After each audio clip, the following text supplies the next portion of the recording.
5/13/91. Baird is a 19-month-old white male with a history of perennial rhinitis, postnasal drainage, and Eustachian tube dysfunction.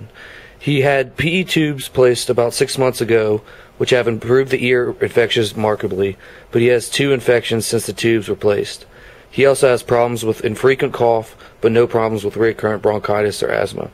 He has had a history of eczema since 3 months of age. And my name is Barrett Butcher, and my whole life has been affected by allergies. Even as a baby, I struggled with my allergies. I was continuously being sick, so my doctor implied that I should get an allergy test.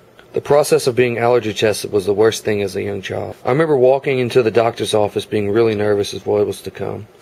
First, the doctor told me to take off my shirt and lie on my stomach, while she drew a big chart on my back that looked similar to a grid pattern.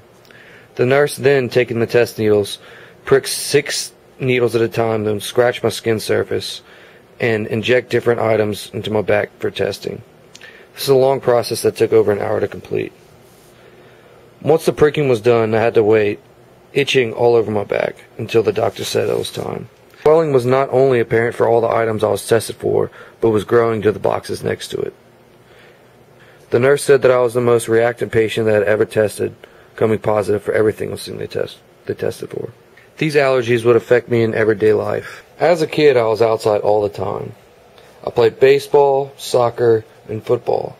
Being an athlete my entire life, I was exposed to the outdoor elements that made me sick. It would cause me to itch, break out in rashes, and ultimately led to my asthma. I would be sick year-round with all sorts of problems.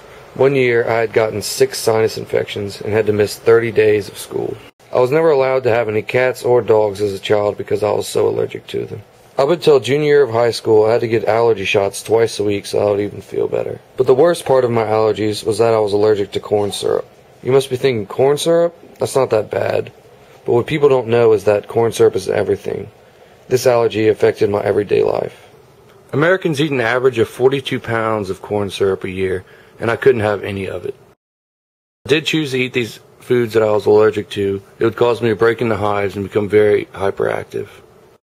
In middle school, I couldn't eat everything that the cafeteria had to offer. To make sure that I was not eating the wrong things, I had to wait into the cafeteria line for everyone else in the school to get served, and then I could go to the line to see what I could have. Usually my meal ended up pretty gross with the limited foods I could eat. When I would go to birthday parties, I could not eat or drink the same things as the other kids, such as candy or soda, but would have to sit on the side and just watch. When my mom would pick me up at school and bring me to get an afternoon snack, I would go through the entire convenience store looking for a piece of candy that didn't have corn syrup in it. This process usually took a while. When I finally did find some candy that didn't have corn syrup, most of the time it tasted pretty bad. As a kid, I remember that these allergies really made me feel left out from all the other kids and left me wondering why it had to happen to me. I just wanted to be a kid and enjoy the small things that kids do. I lived this life for about 2 or 3 years, and then the doctor proposed that I get allergy tested again. I went through the long process once again, and all the allergies were still there, but the one thing that it did not show up as me being allergic to was corn syrup. When I found this out, I was so happy. I felt I could finally be like a kid again. That night I went home and bought everything that I could get my hands on with corn syrup in it, and had a big feast.